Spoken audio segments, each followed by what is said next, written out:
Newest computers are faster, they have more applications, and let's face it, they generally look better than the old grey box that you might have been using for the last few years. So whether it's business sense or fashion sense, the manufacturers are very good at encouraging us to upgrade by producing new products all the time. The question is, what then do you do with your old computer? Well, here at Airedale Computer Recycling, there are two options. They bring in thousands of computers every year. Can't store them in here because it's quite a small room.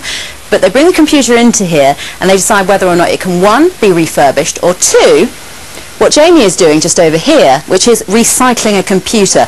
If you pick up, for example, the board here, there are all sorts of materials which can be recovered. Solder can be recovered from here, chips can be recovered, and if you look down this strip here, valuable materials like gold can also be recovered.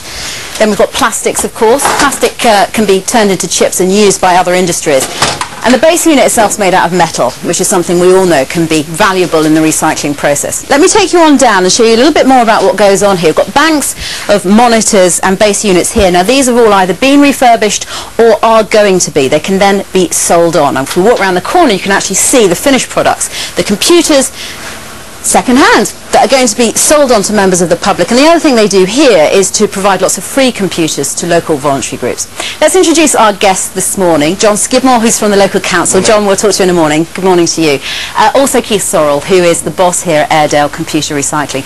Let me ask you first of all a little bit about the organisation itself, because it's not just about recycling, it's also about putting something a bit more back into the community, isn't it, Keith? That's right. We started originally as a project for the Chrysalis Youth Project, and we started to employ long-term unemployed people to recycle the computers.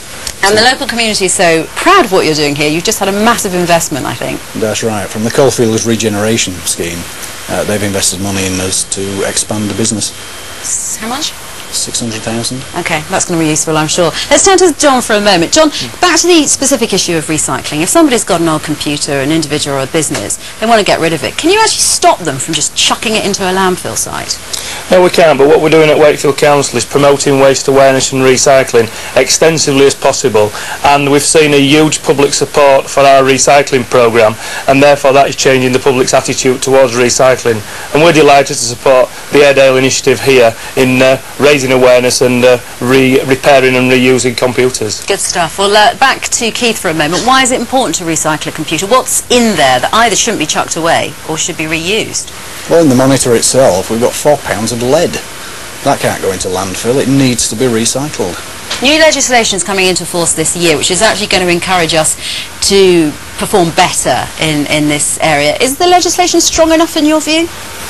I think it will be. It will force the businesses to think about what they're doing to the environment with their computers. What's the most important thing in the legislation? I mean, there's a buyback scheme, I understand, so does a retailer actually have to take back an old computer when you buy a new one? That's part of what the legislation is. We already do that here. When we sell a refurbished computer, we have a badge on it saying bring it back to us when you're finished with it. Let's talk about the wider issue though of the damage this is doing, because with the new legislation, John, there are already millions of computers out there which actually aren't going to fall under the legislation. So what's it important that people do with those computers? Is to use the recycling facilities promoted by the local councils and the facilities that are clearly being offered here in Airedale. But it's very important that with the new legislation coming in, that there'll be more take-back schemes offered by the producers to the public, and we in Wakefield will be promoting those across the Wakefield district so the public can use those facilities and not landfill their products. We're talking Wakefield here, but Keith, I know you're aware of the wider, across Britain but also across the world, that people can recycle their computers wherever they are now in Britain, can't they? That's right. We're just one of 13 recyclers across Yorkshire and Humberside. And presumably that's replicated across the whole of the country as well, I imagine. I believe so, yes. Okay. Keith, John, thank you both very much indeed. Well, if you are looking for a second-hand computer, there are obviously organisations around Britain where you can buy one, like this place here. There are also all sorts of places, as John and Keith have indicated, where you can take your computer if you do want to recycle and you don't want those nasty, noxious substances ending up in landfill.